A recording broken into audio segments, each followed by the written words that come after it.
My name's Peter Ward. I come from an industrial background. I've been in the semiconductor industry for 30 years, worked in several international companies, and at the moment I'm an independent consulting engineer. I've been involved with the college for many years actually. I suppose the last stint's about 6 or 7 years, but it's been off and on as I've been available in the UK. My name is Professor Iain Thane. I'm from the University of Glasgow and I lead the Ultrafast Systems group in the electronics department. I've been associated with the college for the last 6 years.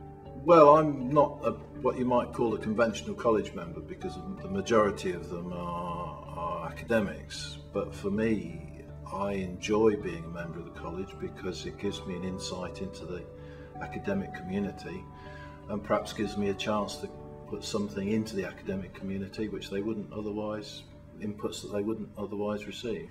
I think there's definitely a policy for devolving some of the decision-making processes to the community for EPSRC, and so it's very important to be involved in that decision-making process. And so as a consequence of that, to be a member of the college gives you that opportunity, partly in reviewing proposals when you see them, and secondly to actually be part of the decision-making processes and panel meetings and so on. The referees' reports are fundamental to the panel because that's the starting point and the fundamental inputs to the panel. Without good referees' reports, the panel simply can't function. Apart from anything else, the panel itself can't hope to cover the huge breadth of subjects which come up in front of it. So we have to rely on the expertise of the referees. Now, the panel decision-making process is quite an interesting one. Basically, when a proposal is submitted to EPSRC, the first thing that happens is it goes out to external reviewers for assessment, and then providing that those reviews are sufficiently positive, then those proposals are combined and the panel is formed. In the panel process itself, you're not in a situation where you're actually re-refereeing the proposal. You're directed not to do that, but rather to take on board the views of the reviewers' comments and then to try and make a valued judgment on quality of the proposal based on those assessments. The interesting aspects come when you're trying to rank the various proposals, because often there are a very, very large number of very, very high quality and fundable applications, and the issue is then how you actually go about doing that. The single biggest problem with the referees' reports is when they don't actually write anything, they just tick the boxes. The key thing in referees' reports is they really need to explain why they think a proposal is good or why they think it's bad. It's really not just good enough to say excellent, excellent, excellent, outstanding, outstanding, and sign your name at the bottom, because that doesn't give the panel anything to work with. The job of the panel is to take often disparate proposals from different subject areas and try to come to some right conclusion on which areas should be, which projects should be funded, and regrettably there's never enough money to support everything.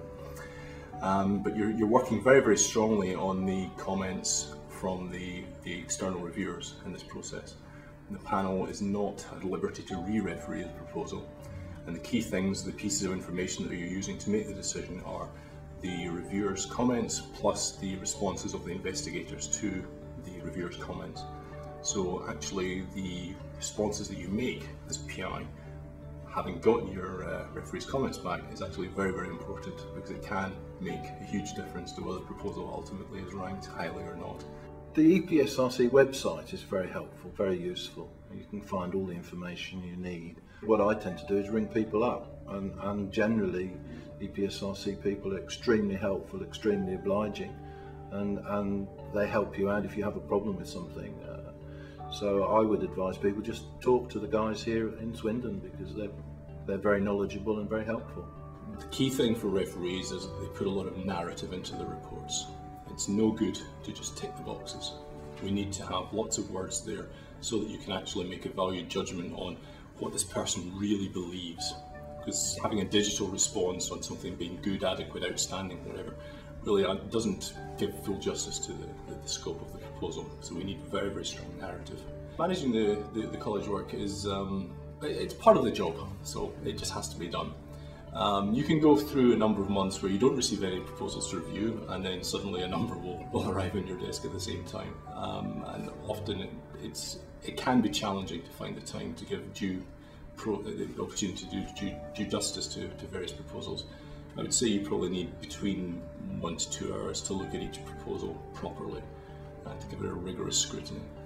And then for panel meetings themselves, well, you get a lot of documentation, maybe 2 weeks before the proposal, before the panel review meeting, and I would say on average probably require between 12 to 15 hours of preparation work plus the day and swindling to actually go through the whole process. So in some regards it's fairly arduous, but as I said at the outset, it's very, very important that the whole process is properly dealt with and that people do allocate enough time to it to ensure that fairness is achieved. I think the support and the administrative aspects that EPSRC provide are very, very strong. So the documentation is usually very full and we give them good steer and good guidance and so on. So I think I should have to be complimented on that.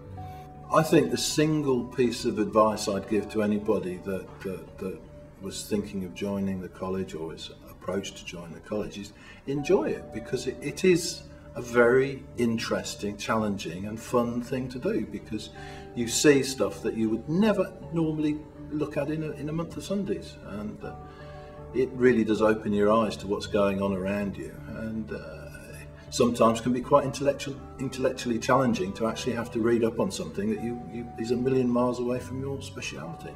I think for new college members, the key aspect is that you should be aware that although you're having to devote some time and effort to this, you do actually benefit from it in many ways. It gives you better insight into the way in which you should be writing proposals if you want to be successful. At the end of the day, maybe having that inside track, if you like, is a very useful thing for your own activities.